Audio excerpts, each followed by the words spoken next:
అందరికీ నమస్కారం అండి. Welcome to my YouTube channel. నా పేరు పీజే రఘురంజిత్. నేను కొంత బ్రాండింగ్ మీద వర్క్ చేస్తున్నా. అంటే యూట్యూబ్ ఛానల్ కానీ వీడియో కంటెంట్ ఎలా వెళ్తుంది, ఎక్కడ నేను తప్పులు చేస్తున్నా, ఎక్కడ నోరు దొరుకుతున్నానా, నేను అంటే డేటా మాట్లాడేప్పుడు ఒక చిన్న నంబర్ తప్పు చెప్పినా మొత్తం పోద్ది. సో దీని మీద వర్క్ చేస్తున్నప్పుడు నాకు ఈ 4 to 5 days నేను అసలు ఎక్కడ వీడియోలు ఏం పెట్టలా.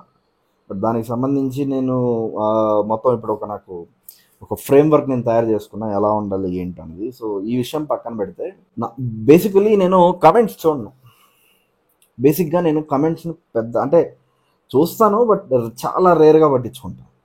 సో చాలా వరకు నాకు వచ్చిన కమెంట్స్లో ఉన్న పెద్ద ఒక ఇంపార్టెంట్ ఇష్యూ, నేను అడ్రస్ చేయాల్సిన ఇష్యూ ఏంటంటే, అన్న మీ వీడియోస్ నిడివి పెద్దగా ఉంది, ఎక్కువ డ్యూరేషన్ వస్తుంది, మేము అంతసేపు చూడలేకపోతున్నాం, మేక్ ఇట్ షార్ట్ అని చెప్తున్నారు. అంటే 8 minutes, 9 minutes, 7 minutes అలా అంటున్నారు. నా ఇంటెన్షన్, నేను యూట్యూబ్ ఛానల్స్ మొదలుపెట్టి పవన్ కళ్యాణ్ గారు ఏమేం చేస్తున్నారు, ప్రభుత్వాలు ఏమేం చేస్తున్నారు అని చెప్పి నా ఇంటెన్షను నేనేదో అంటే రీచ్ కోసమో లేకపోతే వ్యూవర్షిప్ కోసమో నేను చేయట్లేదండి. మీరు చూస్తే గతంలో కూడా నేను జగన్మోహన్ రెడ్డి గారి మీద క్వశ్చన్ చేసినప్పుడు కూడా అప్పుడు నేను ఎక్కువ స్ట్రాటజిక్గా వర్క్ చేసేవాడిని. పెద్దగా నేను నా ఫేస్ బయట కనిపించేవాడిని కాదు. కాకపోతే ఎక్కడో నేను కనిపించి మాట్లాడితే ఎక్కువ మంది నాతో ఎంగేజ్ అవుతున్నారని నాకు అర్థమైనప్పటి నుంచి నేను వీడియోలు పెట్టడం మొదలుపెట్టాను. నా ఫేస్ కూడా మీకు కనిపించేది కాదు ఎప్పటికీ. నేను స్ట్రాటజిక్గానే పార్టీకి నేను ఫస్ట్ నుంచి నేను చేసింది అదే, ఒక పక్కా ప్రణాళిక వేసుకుని నేను పనిచేస్తూ వచ్చా. పవన్ కళ్యాణ్కి ఏదైనా మనకి క్యాంపెయిన్స్ ఏదైనా పార్టీ తరఫున పెట్టినప్పుడు కూడా నేను అదే చేసుకుంటూ వచ్చా. అది నాతో సన్నిహితంగా ఉండే చాలా మందికి తెలుసు. వాళ్ళకు కూడా అట్లాంటి ఐడియాస్ ఇస్తూ ఉంటాను. స్ట్రాటజిక్గా ఒక పొలిటికల్ పార్టీ ఒక పొలిటికల్ క్యాంపెయిన్కి ఎట్లా చేయాలని చెప్పి నేను వాళ్ళకు కూడా నేను అది ఇస్తూ ఉంటాను. బేసిక్గా ఇన్సైట్స్ ఇస్తూ ఉంటాను. So coming to my channel, ఇది నా ఫేస్ ఇప్పుడు కనిపిస్తుంది కాబట్టి నేను వీడియోస్ చిన్నగా చేశాను అనుకోండి. వీడియోస్ 18 minutes చేయాల్సింది 12 minutes 10 minutes కుదించాను అనుకోండి. ఏమవుద్దంటే యూట్యూబ్ అన్నది క్షేత్రస్థాయికి వెళ్తుంది. ఒక రైతు దగ్గర ఒక ఆండ్రాయిడ్ ఫోన్ ఉంటే అందులో యూట్యూబ్ ఉంటుంది, ఆయన కూడా నన్ను చూస్తుంటాడు. ఒక శ్రామికుడు, ఒక ఉపాధి శ్రామికుడు, మన్రేగా ఉపాధి శ్రామికుడి చేతిలో లేదా వాళ్ళ అబ్బాయి చేతిలో ఓ స్మార్ట్ ఫోన్ ఉంటే 5,000 రూపాయలకి వచ్చేస్తుంది స్మార్ట్ ఫోన్స్. ఓ స్మార్ట్ ఫోన్ ఉంటే, చైనా సెట్ ఫోన్ ఉంటే అందులో గూగుల్ అకౌంట్ ఉంటుంది, గూగుల్ అకౌంట్ ఉంటే యూట్యూబ్ ఉంటుంది, యూట్యూబ్లో నేను కనిపిస్తున్నాను. సో నేను డైరెక్ట్గా ప్రజలకి నేను కనెక్ట్ అవుతున్నాను కాబట్టి నా ఇంటెన్షన్ ఏంటంటే, ఏదైనా నేను వాళ్ళ స్థాయికి, అంటే జనరిక్ లాంగ్వేజ్ స్థాయి, అంటే స్థాయి ఏం లేదు, నాకన్నా వాళ్ళ స్థాయి ఎక్కువ, రైతు స్థాయి ఎక్కువ నాకన్నా. సో నేను ఖచ్చితంగా దాన్ని ఒప్పుకుంటాను. నేను ఒక రైతన్నకి నా భాష, నా టోన్, నా లాంగ్వేజ్ అర్థం కావాలి, నేను చెప్పింది కరెక్ట్ అని అర్థం కావాలంటే నేను విత్ ప్రూఫ్ పెట్టి అసలు వాళ్ళు ఏం కోల్పోయారు, ఈ ప్రభుత్వం ఏం చేస్తుందో నేను అర్థమయ్యేలా చెప్పాలి. పంచాయతీలు ఏం జరిగాయి అన్నదాన్ని నేను 23 నిమిషాలు మాట్లాడా. అఫ్కోర్స్ 7 minutesలో మాట్లాడచ్చు. పవన్ కళ్యాణ్ గారు ఈ నిర్ణయం తీసుకున్నారు, అయిపోయింది, జై జనసేన జై హింద్ అనొచ్చు. నేను ఆ ఛాన్స్ తీసుకోవాలా? ఎందుకు తీసుకోవాలా? ప్రజలకు అర్థం కాదు, నేనేం చెప్తున్నానో వాళ్ళకి తెలియదు. ఏంటి న్యూస్ రీడర్ రైడు అని అనుకుంటారు.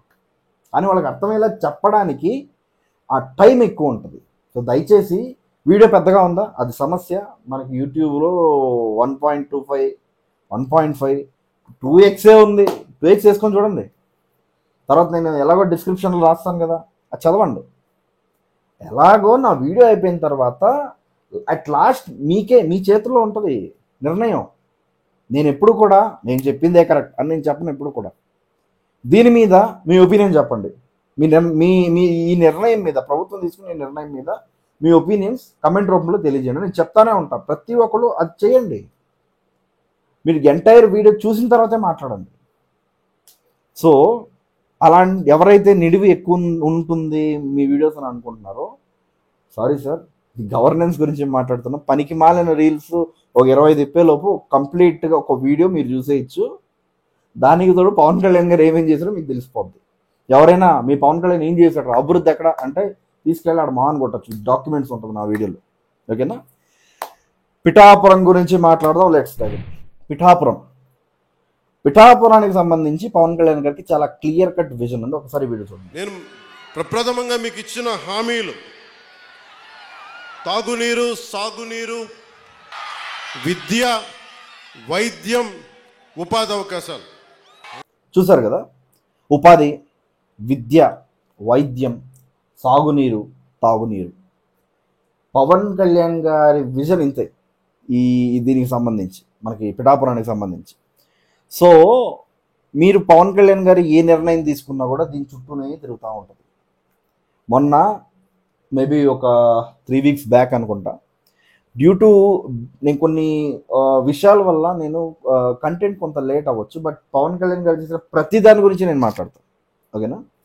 పిఠాపురానికి సంబంధించి 100 కోట్లకి సంబంధించి అభివృద్ధి కార్యక్రమాలు పవన్ కళ్యాణ్ గారు శ్రీకారం చుట్టారు. సో దాని గురించి ఇప్పుడు మాట్లాడే ప్రయత్నం చేద్దాం.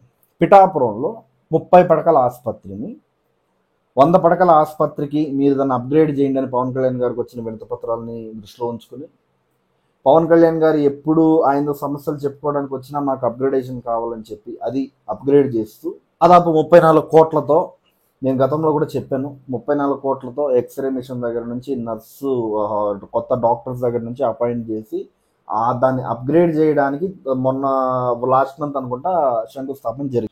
కొత్తపల్లిలో 2 కోట్లతో తిరుపతి తిరుమల దేవస్థానం కళ్యాణ మండపం, తెలుగుదేశం అనే వస్తుంది, తిరుపతి తిరుమల దేవస్థానం కళ్యాణ మండపానికి శ్రీకారం చుట్టారు. అది అంటే అఫోర్డబుల్ ప్రైజెస్కి మ్యారేజెస్ చేసుకోవడానికి, అంటే కొంచెం పేద వాళ్ళకి, బిలో పవర్టీ లేని వాళ్ళకి వెసులుబాటు కల్పించేందుకు ఆయన శ్రీకారం చుట్టారు. గొల్లపురంలో దాదాపు 150 ఏళ్ల చరిత్ర ఉన్న సీతారామస్వామి టెంపుల్కి రథశాల నిర్మించడానికి దాదాపు 48 లక్షలతో పనులు ప్రారంభించారు.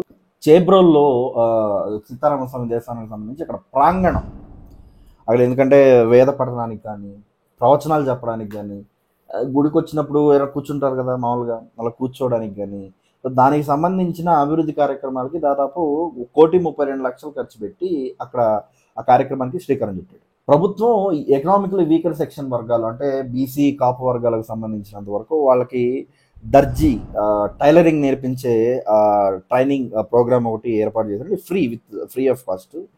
దానికి సంబంధించి దాదాపు 3,400 పైచిలకు కుట్టు మిషన్లు దాదాపు 8 కోట్లకు పైగా ఖర్చుతో దాన్ని ఉచితంగా ప్రభుత్వం అందిస్తుంది.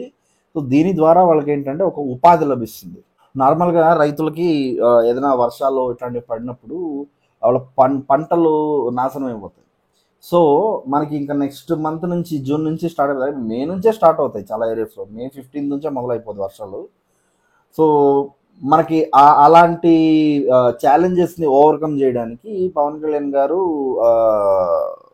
2,000 టార్పోలిన్స్ రైతులకి ఉచితంగా ఇచ్చే ప్రయత్నం చేస్తున్నారండి. అండ్ వాళ్ళకి ఈ రైనీ సీజన్లో జరిగే నష్టాన్ని తట్టుకోవడానికి, రైతులు దాన్ని భరించడానికి 50% సబ్సిడీతో డిపార్ట్మెంట్ ఆఫ్ అగ్రికల్చర్కి సంబంధించి 50% దీంతో దాదాపు 103 అగ్రికల్చర్ టూల్స్ని వాళ్ళు ప్రొవైడ్ చేస్తున్నారండి ప్రభుత్వం తరఫున పవన్ కళ్యాణ్ గారు.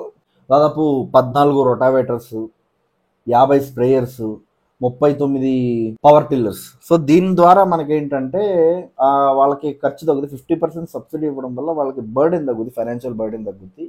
పవన్ కళ్యాణ్ గారు నార్మల్గా పంచాయతీరాజ్ శాఖ మంత్రి కాబట్టి ఉపాధి హామీ పథకం కింద పిఠాపురంలో ఇప్పటిదాకా చేసిన అభివృద్ధి కార్యక్రమాలు ఏంటంటే దాదాపు 18.2 కోట్ల వ్యయంతో 226 సీసీ రోడ్లు, దాదాపు 31.8 కిలోమీటర్ల సీసీ రోడ్లు మనకి పిఠాపురం కాన్స్టిట్యున్సీలో పడ్డాయి. 3 కోట్ల వ్యయంతో black top roads, BT roads దాదాపు 5 కిలోమీటర్స్ దాన్ని ఏర్పాటు చేయడం జరిగిందండి. దాదాపు 8 కోట్లకు పైగా ఖర్చు పెట్టి క్యాటిల్ షెడ్స్, గోకులాల్ని నిర్మించడం చేశారండి. దాదాపు 431 గోకులాలు మనకి పిఠాపురం కాన్స్టిట్యున్సీలో ఏర్పాటు చేయడం జరిగింది. దీని ద్వారా సుమారుగా 300 కాంట్రాక్టర్లకి దాదాపు 5,000 మందికి పైగా కార్మికులకి, శ్రామికులకి ఉపాధి అవకాశాలు లభించే దారి పవన్ కళ్యాణ్ గారు వేశారండి, బాట వేశారండి. సో మీరు చూస్తే పవన్ కళ్యాణ్ గారు మెయిన్ టార్గెట్ విద్య, వైద్యం, ఉపాధి అవకాశాలు. జగ్గయ్య చెరువు గ్రామాభివృద్ధికి దాదాపు ఎంపీ ల్యాక్స్ నుంచి 50 lakhs, తర్వాత గృహ నిర్మాణ సంస్థ నుంచి 50 లక్షలు, మొత్తం ₹1 కోటి మంజూరైనాయి. అంటే మనకి పైప్ లీకేజెస్ కానీ, ఓవర్ హెడ్ ట్యాంక్స్ కానీ, శానిటేషన్, మరుగునీటి నిల్వలు ఇవన్నీ క్లియర్ చేయడానికి ఈ ఈ నిధుల్ని వాడతారండి మనకి పిఠాపురంలో. ఎస్పెషల్లీ శానిటేషన్ అనేది చాలా ఇంపార్టెంట్. పవన్ కళ్యాణ్ గారి దృష్టిలో ఉన్నది. సో దానికోసం ₹1,00,00,000 నిధులు మంజూరైనాయి జగ్గయ్యపేట చెరువు అభివృద్ధికి. పొంగూరు నారాయణ గారు మున్సిపల్ కార్పొరేషన్ మంత్రి. సో వారు దాదాపు పిఠాపురంలో స్ట్రీట్ లైట్స్కి, రక్షిత మంచినీరుకి కానీ, అదే తాగునీటికి, రోడ్లకి, డ్రైన్స్కి దాదాపు ₹3 కోట్ల శాంక్షన్ చేయడం జరిగిందండి. నిజంగా థ్యాంక్ యూ పొంగూరు నారాయణ గారు అండ్ నారా చంద్రబాబు నాయుడు గారు, ఆఫ్కోర్స్ ముఖ్యమంత్రి గారికి. వారు ఇన్ని అభివృద్ధి కార్యక్రమాలు, దాదాపు 100 కోట్లకు సంబంధించిన అభివృద్ధి కార్యక్రమాలకి పవన్ కళ్యాణ్ గారు మొన్న శ్రీకారం చుట్టారు. ఒక కాన్స్టిట్యుయెన్సీని అంత స్ట్రాంగ్గా తీసుకున్న ఎమ్మెల్యే పవన్ కళ్యాణ్ గారే అనుకుంటున్నారు. ఈ పనుల ద్వారా దాదాపు 3 లక్షల మందికి లబ్ధి, 25,000 మందికి పైగా ఉపాధి అవకాశాలు వస్తాయి. అంటే పక్క కాన్స్టిట్యుయెన్సీ వాళ్ళకు కూడా పనులు దొరుకుతాయి దీనివల్ల. ఇప్పటి వరకు మీరు చూసింది గవర్నెన్స్, అడ్మినిస్ట్రేషన్, ఎమ్మెల్యే తీసుకున్న బాధ్యతలు. అంటే అది పవన్ కళ్యాణ్ గారు చేస్తుంది కాదు. 100 కోట్ల నిధులు గవర్నమెంట్ చేస్తుంది. కానీ as a person Pavan Kalyan garu ఆయన మానవత్వాన్ని ప్రతిసారి చాటుకుంటున్నాడు. ఈసారి ఏం చేశాడంటే, పవన్ కళ్యాణ్ గారు అనేటువంటి వ్యక్తి పిఠాపురం ఎమ్మెల్యేగా దాదాపు 2,10,000 జీతాన్ని దాదాపు 42 మంది అనాథ పిల్లలకి నెలకు 5,000 చొప్పున వాళ్ళందరికీ ఆ డబ్బులు పనిచేస్తున్నాడు. ఆయనకు వచ్చిన జీతాన్ని పనిచేస్తున్నాడు. For their well being, excessive salary ఏమైనా మిగిలి ఉంటే that will be spent on their well being. Excessive salary ఉంటే ఇందులో దాదాపు 32 మంది ఆల్రెడీ ఖరారు అయ్యారు. మిగిలిన ఇంకా 10 మంది దొరకాల్సి ఉంది. సో ఇక్కడ నాకు బాధ ఏమేస్తుందంటే, ఆ డబ్బు మీద అసలు అంత ఆశ లేకుండా ఎలా ఉంటాడో అనిపిస్తుంది పవన్ కళ్యాణ్.